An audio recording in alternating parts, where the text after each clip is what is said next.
Hello, everyone. I'll just wait just a few moments for people to join the webinar today. So I'll just give people 30 seconds or so just to join. For all of those entering the webinar now, thank you so much for joining today. We're just giving people a few seconds to join before we get started. I can see the number of participants on the call jumping up. So we'll just give people a few more seconds and then we'll get started.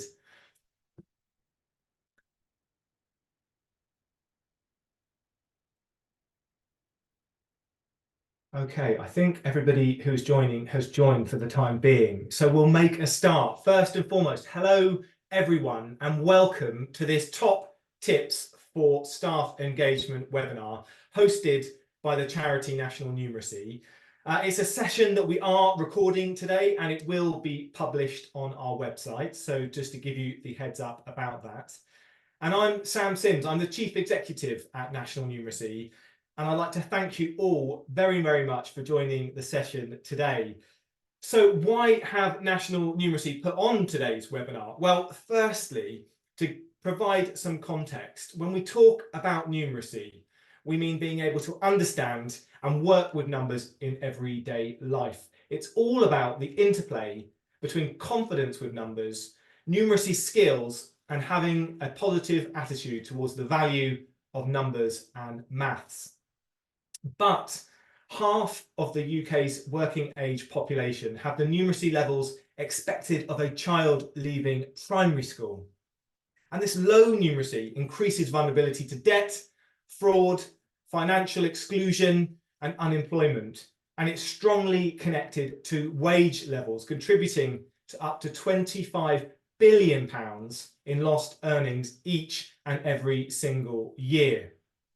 But to put it another way, addressing the issue of low numeracy in the UK, ensuring that everyone has the basic everyday numeracy they need in place, could boost jobs, careers, earnings and productivity. It could support equitable regional growth and really do all of that whilst boosting social mobility. And this is what National Numeracy is all about.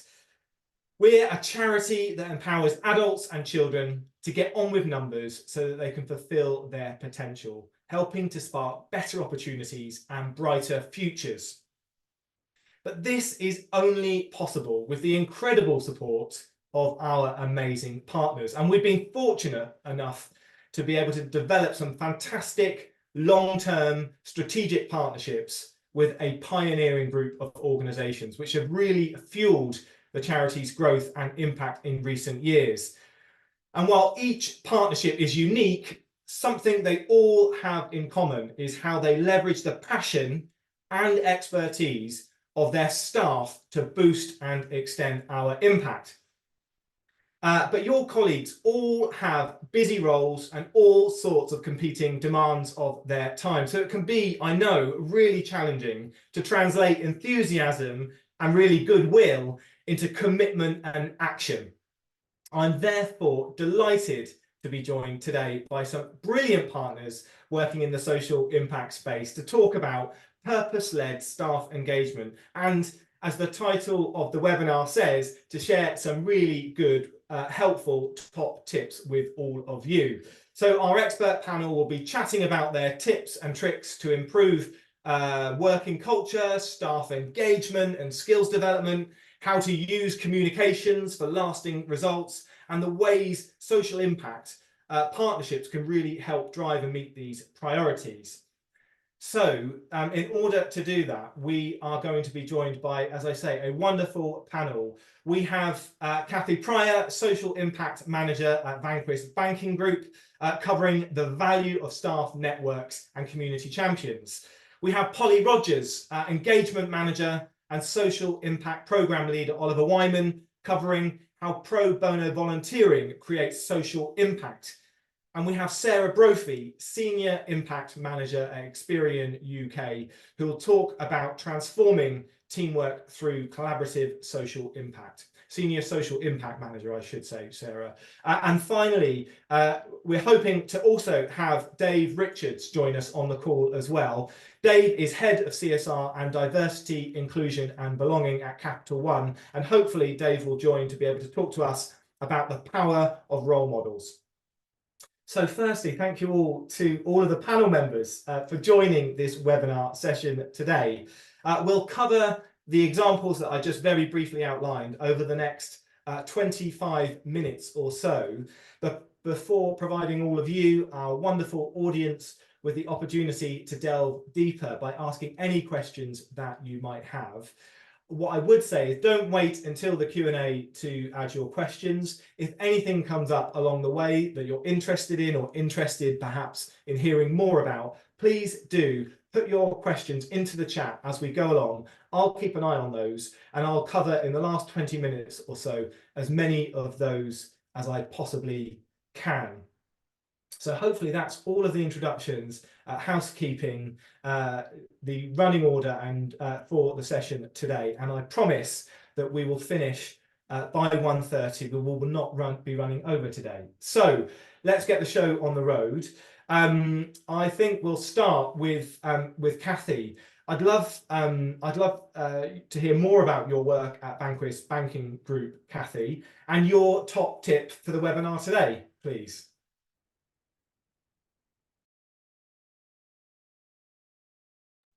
Sorry, thank you, Sam. Thank you for that. Hi, everyone. Yeah, I'm Kathy. So as Sam said, I'm from Vanquis Banking Group. I'm Social Impact Manager, and I also co-lead our Social Mobility Affinity Group, which I'll tell you a little bit more about shortly.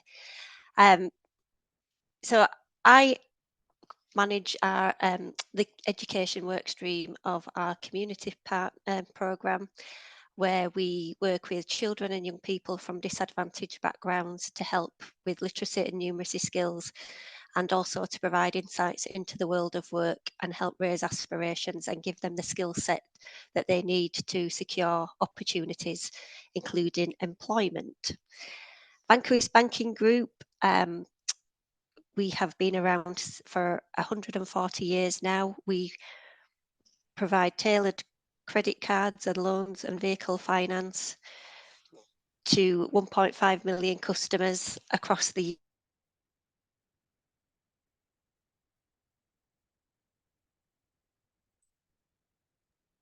I think we've lost Kathy just there for a moment. We'll give her a second to try and catch back up. Hopefully it's just her internet connection, and we'll get Kathy back in just a moment. I can see Kathy's just trying to reconnect to the audio. Kathy, we lost you there for a second, but it looks like you're back. Well, So you were just explaining about your customer base. Right. Okay. So did I say that Vanquis Bank focus on near prime and mid-cost credit market? Yeah, and we provide financial inclusion, which supports social mobility to those whose needs are not well met by the traditional banks. And we've been providing credit for over 140 years.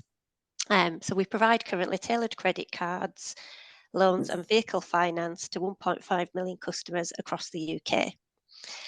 So I'm back on track now. So it's important that our customers understand the terms of the products they are purchasing from us, and in order to do that, they obviously need basic numeracy skills. It's also important that our colleagues feel confident with numbers to be able to support those customers on their journeys throughout their time with us. And so we work with National Numeracy, we work and support them, and we have been doing so since 2018, when the first National Numeracy Day took place. So back in 2018, it was really easy to engage our colleagues with the National Numeracy Online Challenge because it was new and nobody had heard of it before. And rightly or wrongly, some of our team found it as a bit of a competition. So those that were really good with maths and didn't struggle were trying to get the highest scores.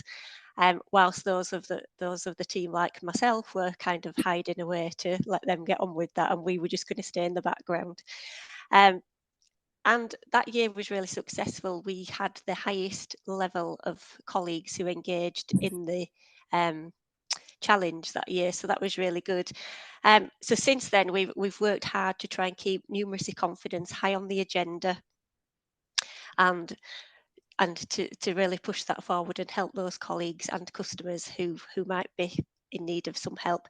So one of the things that I think we need to do is find that hook that gets them in, and it's the what's in it for me scenario, because I always think, like myself, if I hear the word numeracy, maths, I would run a mile. So it's like, how do we bring those people in, and how do we get them to start thinking about their own journeys?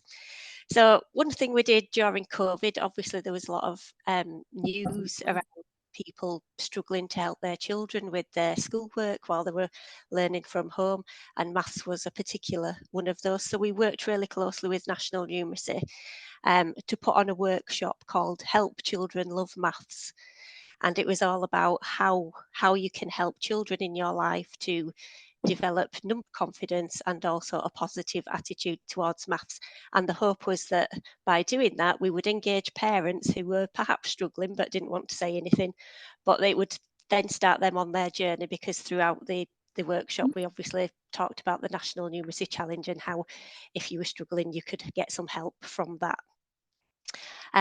Then last year, we hold regular time to talk webinars, in-house webinars. So we invite different people to come along and talk to the teams. So we asked National Numeracy to come along and run a session on the cost of living crisis and how helping to improve numeracy can help you to become more confident with numbers and to help you.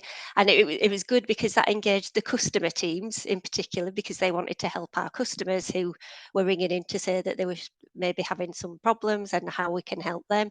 But also the new consumer duty regulations were coming into effect. So we had a lot of the team that were working on that get involved in that webinar, and they found that really useful as well. So this year, as I mentioned earlier, I co-lead the Social Mobility Group. The Social Mobility Affinity Group is our biggest affinity group, and we focus on helping those colleagues who are from lower socioeconomic backgrounds and how we can help them to get on and progress in their career through their time with us. So of course we know from research that numeracy confidence is a key driver of social mobility. And so I took the opportunity to invite National Numeracy along to come and talk to the guys at the last meeting about how that group in particular can help those colleagues who might need that extra help. On the back of that meeting, we've come up with two work strands. So we've got one subgroup who are going to work closely with our learning and development teams to work out how we can help colleagues. So it might be by working with National Numeracy on the Becoming a Numeracy Champion programme. And we also have another group of colleagues who are helping me to recruit more volunteers to get involved in National Numeracy's corporate volunteering programme, supporting primary school children to look at how maths in the real world, how we use maths every day. So a lot of colleagues have signed up onto that from the Social Mobility Group, and they are busy, as I say, recruiting people from other areas. And then just the last thing that we're doing is through our our communications team, the content forum. We've invited National Numeracy to come along to that this year and help us work on the messages that we're starting to develop ready for National Numeracy Day and the lead up to it, so for customers and colleagues. So we just think that having the team involved from the start helps our comms team keep focused, but it also helps them to keep engaged in the programme from the very start.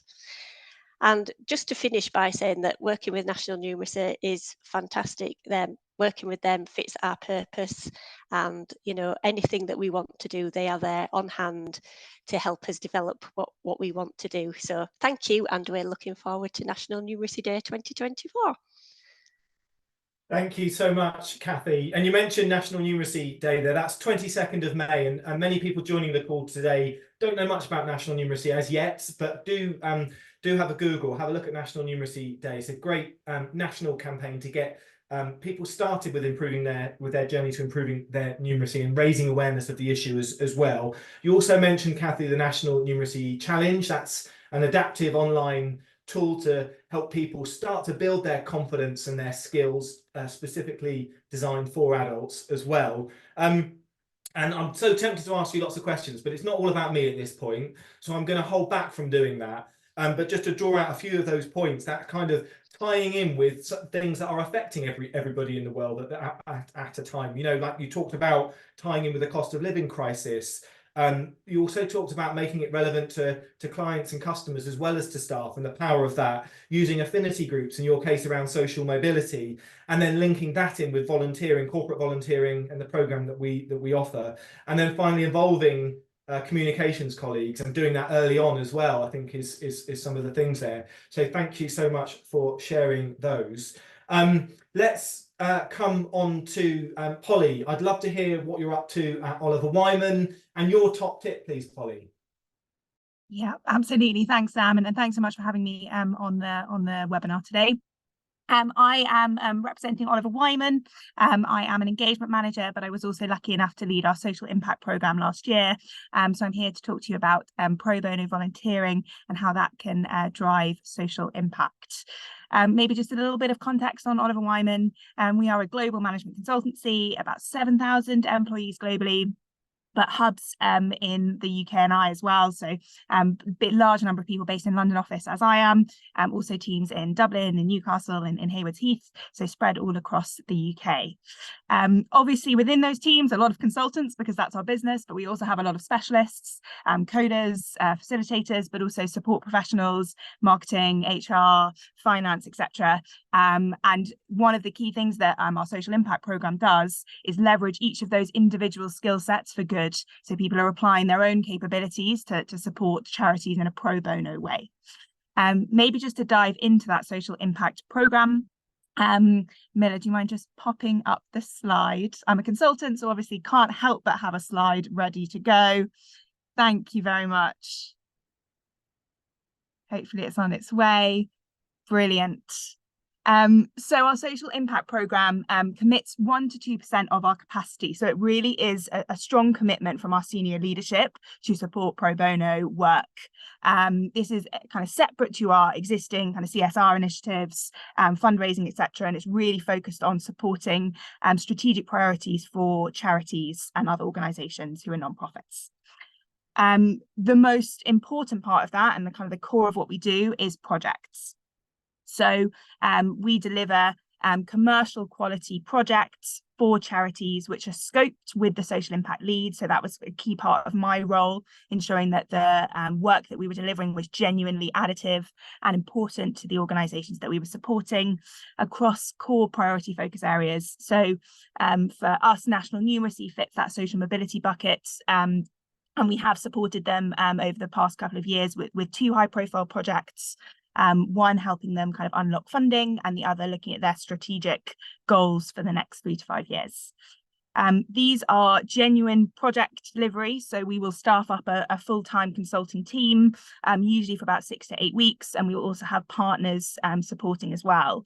So from an employee engagement perspective, there's a lot of appetite to get involved in these. People love to feel like they're leveraging their consulting skills for good. And it's a great opportunity for them to feel like they're giving back and using their own unique capabilities to help others. Our second bucket is targeted advisory and training. This is mostly focused on our specialist and support professional population. So these are people who can't necessarily stop their day-to-day jobs to kind of support a project, but we will work with charities to understand their most pressing priorities and offer them skills-based training. At the moment, we find that there's a lot of appetite for digital support, digital capability upskilling, helping organisations understand the complicated tech stack that has kind of grown over COVID. And we can offer kind of one-to-one sessions or kind of webinar style support as well. Again, value proposition here for employees is that it's a kind of one-time support, but it allows them to really leverage their own skills and feel like they're advising and supporting others, particularly our support professionals who don't necessarily have a client-facing role. They feel like they're engaging externally and doing good. And the last thing is our trusteeships. So these are mostly our kind of most senior members of our team. And from National Numeracy perspective, one of our partners actually sits as a trustee of National Numeracy, and another one sits on their leadership council. So we've got close relationships there, and again, an opportunity to support the most pressing organisations and support over an extended period of time to hopefully deliver optimum output and support. So I guess to kind of summarise, we're really focused here, Oliver Wyman, on kind of ensuring that we're genuinely leveraging our unique capabilities for pro bono good. That has led to really long sustained relationships across each of those pillars, such as with National Numeracy, where we've supported them for several years now. And it's great to see that relationship go from strength to strength. I think that's it from me. Back to you, Sam. Thank you, Polly. That was brilliant. Thanks so much for that introduction to those all those different areas. And I think what strikes me is that kind of, the appetite around skills-based volunteering, being able to put your capabilities to good use, and also what you talked about, the different ways in that people can do that, and providing that variety, one-off, 6 to 8 weeks, longer term, and I suppose that clearly makes a big difference. Thank you again for sharing that. And just a reminder to anyone on the webinar today, if you do have a question, anything you'd like to hear a little bit more about or a bit of clarification on, please do use the chat function in this Zoom call. I can see those coming in, so please don't wait until the end for those. Put them in as soon as you've got something that you want to be addressed at the end. Thank you again, Polly. Sarah, let's move on to you, please. Could you tell us about Experian's work and your top tip for staff engagement, please? Yes, sure. And thanks, Sam. Thanks for having us here. It's interesting to hear what everybody else is up to as well. So I'm from Experian. I'm on our social impact team. It's a UK, Ireland focused team. Everybody will know Experian as the credit reports people, and we're also a data analytics company, a global company. And so there's a whole host of skills and various skills and types of roles within Experian that we get to utilize through various programs. I think what I'm going to talk about here, when I think about how it works in Experian and what's working really well, is when I think of, we've worked with National Numeracy now for a few years. I think we're 3 years, more than 3 years, but we're 3 years into an official Unite for Financial Health partnership. And that partnership has really grown, and I've watched that change. I think that a lot of that is because you can't do it all when you're in CR. You can't deliver a program yourself. You can't deliver every single module of it. And I think our kind of top tip is you have to bring along your internal teams, and you've got to get their commitment, one, that they value the program, that they are interested in it, that they understand the value, and two, that they take on the commitment to deliver components of it. But once you get that set up going internally, I think it really kind of transforms what the partnership can look like, because you get ideas across the business, you get people really looking at a partnership, so we would have people looking at how National Numeracy runs programs or National Numeracy Day, and they're thinking, what else could we add to this? So it might go far beyond what we might have prescribed out or what we might have fleshed out in a partnership to begin with, but there's always so much scope for more when you've got these really mixed employee work bases and different skill sets. So I think that's kind of what we have done really well with National Numeracy. So just what I mean by that is, for example, I can't deliver the tech components, I can't deliver all the employee engagement pieces, but we get people from, so all of our calls, we would very typically have the head of consumer affairs on our monthly calls with National Numeracy. We'd have people from we'd have marketing, we'd have PR support on the call. We have, with all of our partnerships, we have an executive sponsor. So we'll have somebody from senior leadership in Experian working to kind of campaign for each partnership in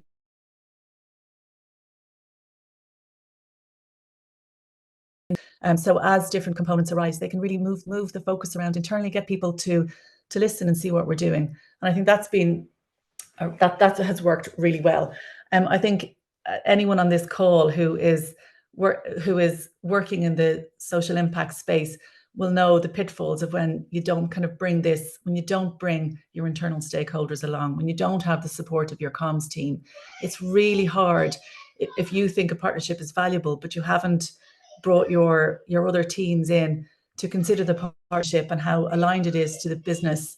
It's really hard to deliver on it. So I think you need to bring your internal teams in really early, even when you're making the assessments of what partnerships you might go for, and to manage that conversation, to make people to give the steer of why it's aligned to the business purpose. So in Experian's case, we're all about financial health. That's the business objective, but it's also the corporate responsibility objective that all our programs will look at that. And the link is obvious. You know, if you've got low number confidence, you're going to have less confidence managing your finances. So it seems like a really natural place to cross over. And National Numeracy are faced with the challenge of people disengaging or feeling less confident from maths and everyday maths, and we want to support that too. And how can we help with their campaigns? So so while it might start out with that we're going to support on certain things, we then get the business really looking at it. So I think it's transformed to the point where, you know, for example, we'd have consumer services, our ECS team, will think, how can we also help market this and get this in front of our consumers? What mediums work best for us? And we help promote the messaging that way, along with National Numeracy, and we work out what's going to work. But we're sort of taking the skills of Experian as if they were delivering it as well, and what's going to work best. And I think that's really key to having any success with partnerships. And I've definitely experienced it the other way around, where I might consider a partnership or the objectives of a charity so valuable, but it's really hard to make it work if you haven't brought people from across your business into the decision making and into the delivery. And I wouldn't limit that to senior leadership. You've got obviously have to have senior leadership buy-in, but it goes all the way through your levels of engagement of your workforce, of your colleagues, to have managers across, to have so managers understand what the volunteering possibilities are within the partnership, and that the employees feel enabled and encouraged to take up the volunteering slots and to join in. And when you get that, you get people comfortable to talk about why we do it, why it's important, and why we're working with National Numeracy. Yeah, I think that's what we do really well. And I couldn't deliver the programs without the support of the team. So it's completely necessary for that kind of support. I would say as well, you need comms is a really huge one as well, I would say. So your internal comms team, our internal comms team, is really supportive of any programs that we run in this space. But I think particularly with partnerships such as National Numeracy, we look for opportunities to align it with what's already happening in the business. So we try to not deliver as a standalone or a side project that's happening, and try and bring it in. So what's happening in the world of Experian? What are we talking about already? And where can we bring in National Numeracy into the conversation? Where can we have National Numeracy come to the office and talk about that when there's might already be an event on for colleagues? And we've had National Numeracy come in plenty of times to do that. And that works really well. So it's really to create it as part of everyday business, everyday culture in Experian, and that it's not a surprise that we work with them, and that although it might not be what you deliver on in your day job, it's just part and parcel of working in Experian. So I think I can't really sum that up into a top tip, Sam, but I think it's just you've got to overshare your requests, you've got to overshare your message, and you've got to overshare what you need done. And everyone will share on the delivery of the projects. I love that, Sarah. Thank you very, very much indeed. There's so much in that. You know, not trying to summarize, but to pull out a few of those themes. You talked about that sort of the necessity for the partnership to align with the organization's strategy, That I love what you said about integrating with existing priorities and activities as well, and building in teams, you know, getting them and building momentum over time. You know, I completely, obviously, very close to our work together, and that momentum that builds as you get teams involved all the way along over the long term, and getting comfortable, teams getting comfortable over time with understanding it, and then therefore engaging more. And I love that everyday business. You know, the partnership is everyday business, and I think that's exactly what can make things so effective. Thank you very, very much, Sarah, for sharing all of that and your top tips for staff engagement. I'm going to come next to Dave. Dave, thank you so much for joining. I've already introduced you, and we'd love to hear a bit about your work at Capital One and your top tip for the session today, please. Awesome. Yeah, thank you, Sam. And apologies that I wasn't connected at the start of the webinar. I promise I've got a good excuse for it, and I'm going to come on to that in a moment. But thank you, Sam, and the whole team at National Numeracy for holding this webinar today. It's something I'm deeply passionate about, and a space that I've worked in for many years now. So yeah, so I guess just really quick introduction to me and to Capital One. So I oversee our corporate social responsibility and diversity, inclusion and belonging strategy at Capital One. Capital One is a credit card provider here in the UK, quite similar to Vanquis in the sense of the part of the market in which our products are kind of targeted at. So a lot of the customers that we work with are generally new to credit or may have had a bad experience in the past, and our products are designed to be credit building and to help our customers to kind of get back on track with things like their credit score and managing credit responsibly and successfully. Much of my work doesn't tend to step into our customer space that often, even though there has been the occasional project that I've run that has had a touch point with customers, but the work that I'm involved in, particularly through our CSR programs, so that's our partnerships with community organisations, our volunteering programs, the fundraising efforts that we make, and quite recently I've taken over diversity, inclusion and belonging for the business as well. It tends to be quite inward looking in the sense that it's focused on the people within our business and how we engage them in our programme. And our story with National Numeracy started 2 years ago, kind of as we were coming out of COVID and moving back into more in-office working.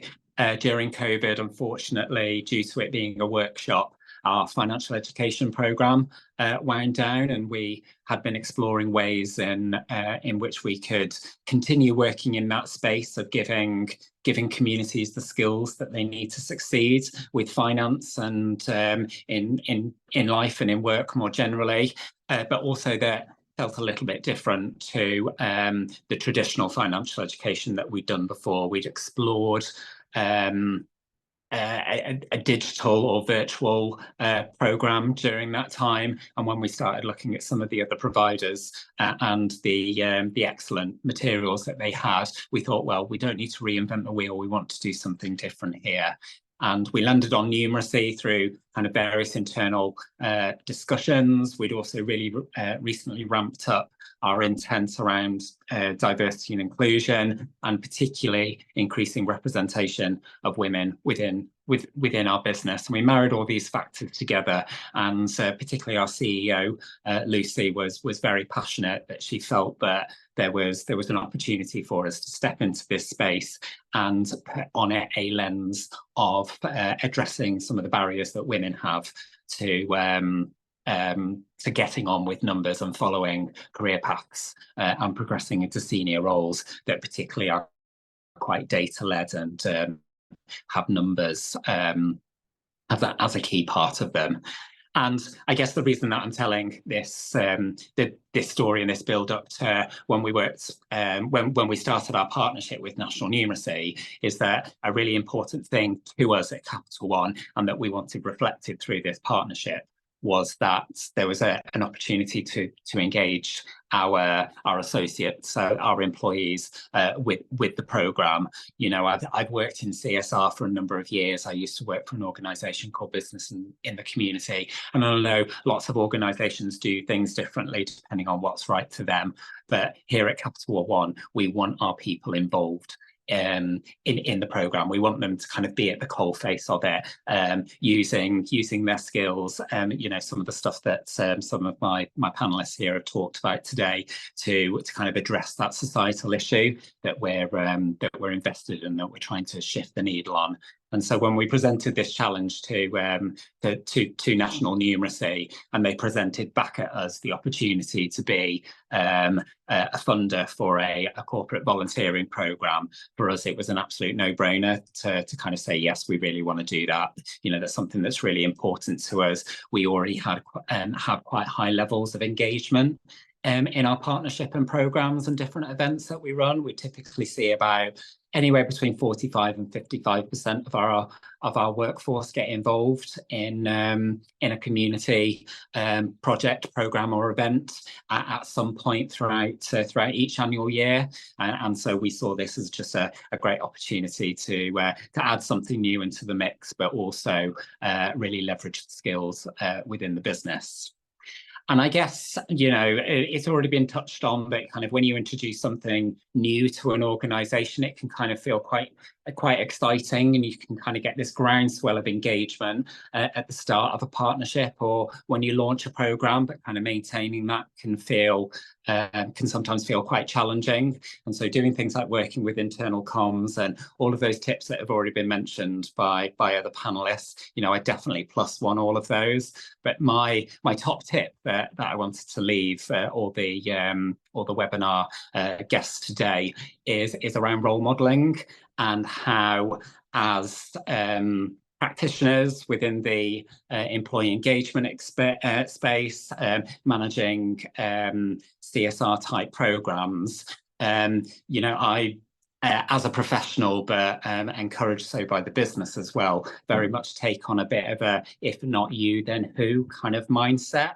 And so it's really important to me when recruiting volunteers, when influencing people at all levels of our organisation to get involved, is that I'm able to kind of speak from experience and speak from the heart of what it's like to actually be involved in that programme. So when we launched the volunteering programme that National Numeracy developed, I was so incredibly proud to be the very first person that went out and trialled the materials that they put together. So I went to a primary school in Nottingham during Number Confidence Week in 2022 and delivered the very first session.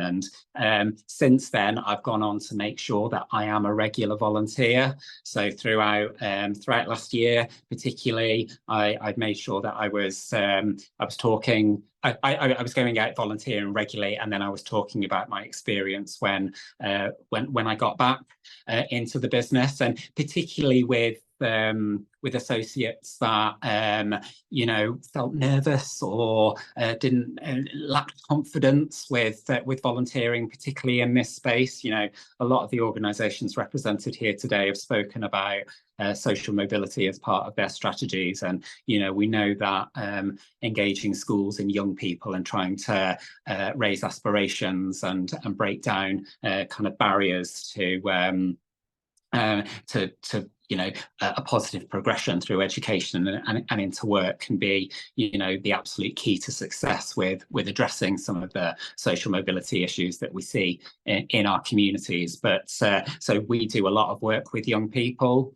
Yeah, and yet we find, well, I find at Capital One that We might have associates that, you know, don't think twice about doing a presentation to our leadership team, but stepping into a primary school and doing a 15-minute assembly in front of a bunch of 8-year-olds can feel like the most terrifying thing in the world. So, you know, it's important to me that I can say, well, I've been out there and done it, and this is the experience that I had, and it's actually really, really positive. And I guess I'll finish. I'm mindful of time, and I think we might be running over. But the reason that I was late today is because I'm living and breathing this today. So I'm in Corby today, with and I'm doing a tour of schools here, doing my math story assemblies at schools here throughout the day. Lots of the schools in this town are part of an academy trust that we work really closely with in Nottingham, where I'm based. So I've come here today, and National Numeracy have put me together a really great programme of dotting around schools throughout the day. And I think I've already spoken to about 700 young people today about numeracy, about number confidence. And I can't wait to go back to the office later this week and tell our associates in the business what a great day I've had and how they should sign up to volunteer. Thank you so much, Dave. That's so good to hear. And yeah, what a brilliant way to end your example about role modelling than to tell us that you're in touring schools in Corby, already working with 700 children this morning. It's absolutely fantastic. So thank you so much for sharing that and for all your support. Actually, we're going to move on to some questions now, and the first question that I've got here really ties into Dave, your example there around particularly focused on volunteering. So I think, well, I'd like to ask this one for you. The question is that for programs that rely on volunteers, what are the largest reported barriers for employees not able to take part? And this is in the context of the person saying that we have some fantastic employees that are continually engaged, but this is not consistent, and there are certain pockets where volunteering uptake is low. So what are the largest reported barriers for employees not able to take part in volunteering? So I think the excuse or the reason that I hear more than any is around time and around workload. So you know, I have views on and I guess I challenge when I hear that you know, someone would love to get involved in volunteering, but they've not got time. I'll challenge them on, you know, whether that's realistically true or whether it's a matter of priorities. But you know, I think to address this this particular kind of reason that's given around you know, a barrier to get involved is finding a way to make it as easy as possible for them. So using the example of the National Numeracy volunteering programme, you know, by nature of it being an assembly or a presentation that you need to go out to a school and do, I think people can often think, oh, so I need to write a presentation, and you know, that's going to take time and all of those type of things. And something that I'm really keen that that associates at Capital One are well aware of is kind of how lift and shift this as a volunteering programme is. National Numeracy have a really great structure for it. It literally can take you as little as 10 minutes to populate some stuff onto a slide deck. And then all of the logistics and all of the stuff that needs to happen to make it a really positive volunteering experience is handled by the fantastic team at National Numeracy. So today at these schools, I'm turning up, I'm just signing in, and my deck is there ready. The technology is already sorted. The head's already made me a cup of tea or a cup of coffee, and yeah, it's just an absolutely absolutely fantastic time. All I need to do is prioritise some time in my diary to get involved. Great, thank you, Dave. So sounds like one of those barriers really is people, you know, who have busy jobs, lots of priorities, not having time, and removing as much of that as possible, making it as accessible as possible is one of the keys there. I just wondered, before we move on, anybody else want to come in on that one? Otherwise we'll move on to the next question. Just Polly, it looks like you want to come in on this one. Maybe, and I couldn't agree more, Dave. I think it's understanding exactly what is going to get people the opportunity to give up their time. I would say two other things that we found very important. One of them is senior sponsorship. If senior members of staff are seen to be not only participating in this sort of activity, so I think that speaks to the role modelling point, but also demonstrably supporting it at firm-wide events, talking about how important it is, following up with emails about how they really hope people get involved. I think people feel more empowered to spend their time volunteering. The second thing is really understanding the barriers that are preventing people from engaging. I think some of it is, this isn't an area that I feel confident speaking to, and actually it's simply that, you don't need to create the materials yourself, or we've got a lot of expertise in this area. For us, it was understanding how different firm populations operate. I come from the consulting population, and therefore the way that we work is very different. Coming off a kind of commercial project and delivering a pro bono project is feasible.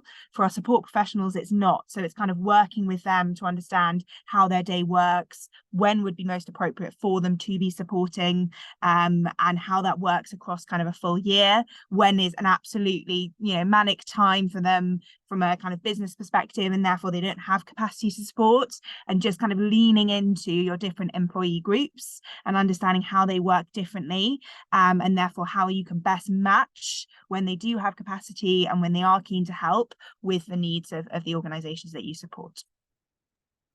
That's really interesting. Thanks, Polly. So differentiating when the asks are going in based on a likely availability. I love that. Thank you. Another leading on from this really interesting question that we've had is about engaging middle managers within an organization. We've talked about senior leaders getting involved. We've talked about CR professionals and leads leading from the front by example. The question is, how do we encourage more involvement and engagement at middle manager levels, as often they can have a negative impact on direct reports getting involved. So I wonder if anyone has anything, a perspective on this one, perhaps. Sarah, do you have anything to say on this one around engaging middle managers? Yeah, I think that's a really, really important one to call up. Where it can definitely be a blocker. So middle managers will obviously have so much deliverables, and if the message isn't clear that the permission is there or the objective is there to go and volunteer, sometimes I've experienced that in other places where staff don't always feel the permission to go and volunteer if their manager isn't supportive. So I think you have to really work with, quite close to what Polly is saying, you have to think about what's going to work for a team. When can they volunteer? When is it feasible for them to be available, and to make it straightforward for them to do it. So in Experian, we have a community champions network. So there's 45 or so people come forward as volunteers from across all the different business units. And I think that's been kind of key to really turning that. So they are our representatives into their departments to talk about what's going on in volunteering. And we really encourage that their managers give their team meetings 5 minutes or whatever it is to talk about what's going on, to call out who's been volunteering, to keep it to keep it alive, to keep people knowing what's happening, is really important. So you can kind of almost overemphasize the going for your senior management. You have to do that. But the middle management is critical as well. Without that, people don't always feel that they can go out and volunteer.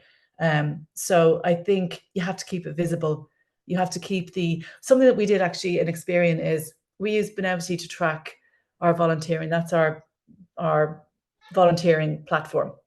But we also, us being an analytics data company, we also have a team of Tableau experts, and we got all the data that we put in every month, and we made our own Tableau dashboards, which show right down to basically, you can go in and look at your team. You can go into your whole business unit. You can drill it right down to your manager.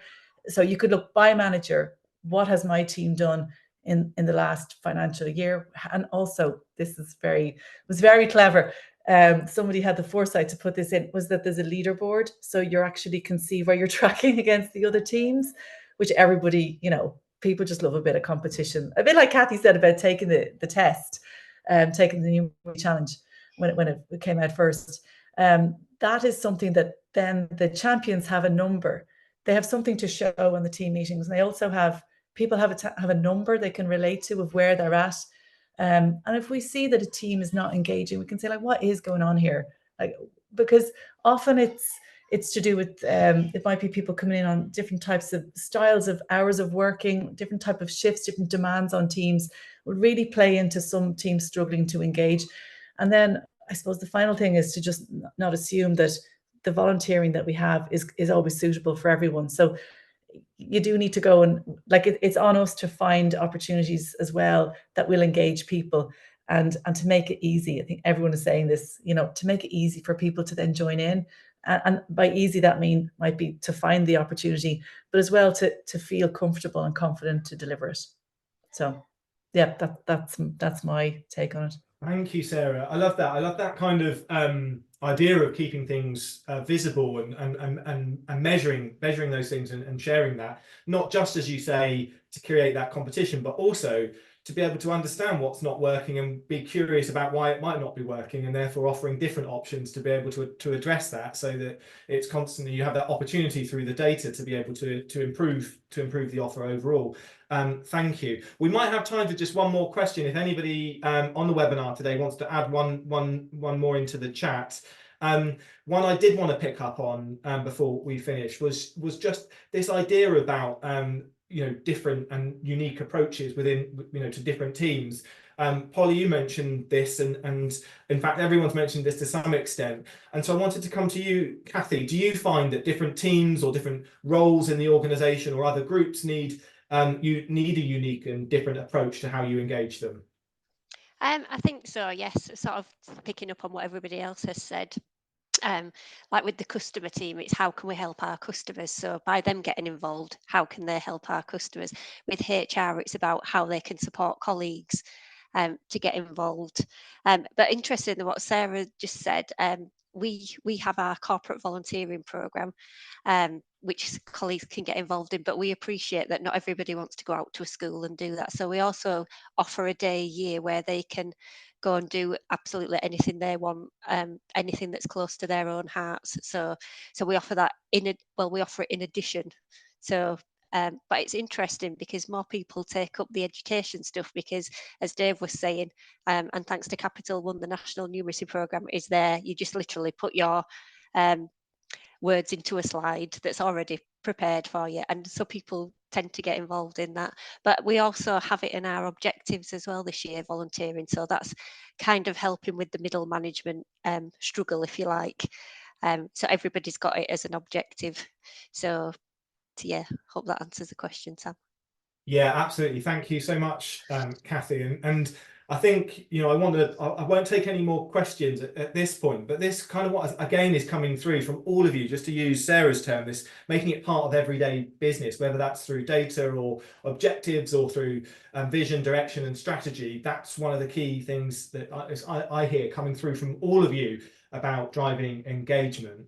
So I did promise that we would finish by 1:30. So I did want to say as well a massive thank you to our speakers, to Dave, to Kathy, to Polly and to Sarah. Definitely a dream team. It's been incredible to hear from some amazing voices, and I know that attendees of the session today will have found those perspectives, I'm sure, incredibly insightful. I suspect I'm somewhat preaching to the converted, but it's crucial, of course, for companies to invest in staff engagement, because a motivated workforce is, of course, happy and a productive one.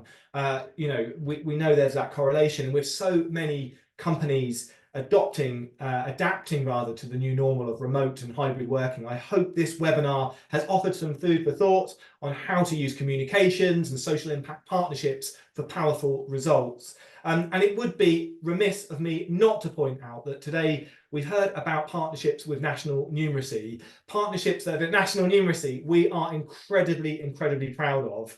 A partnership with National Numeracy not only drives social impact, but makes great business sense too. Working with us, be that through campaigns or our volunteering program that you've heard about, or anything else that's been mentioned, it provides the opportunity to not only engage colleagues, but to unite them behind a shared purpose. We are at a really exciting time in our development and evolution as a charity, and we're actively scaling up our work and our social impact right across the UK with the support of organisations like yours.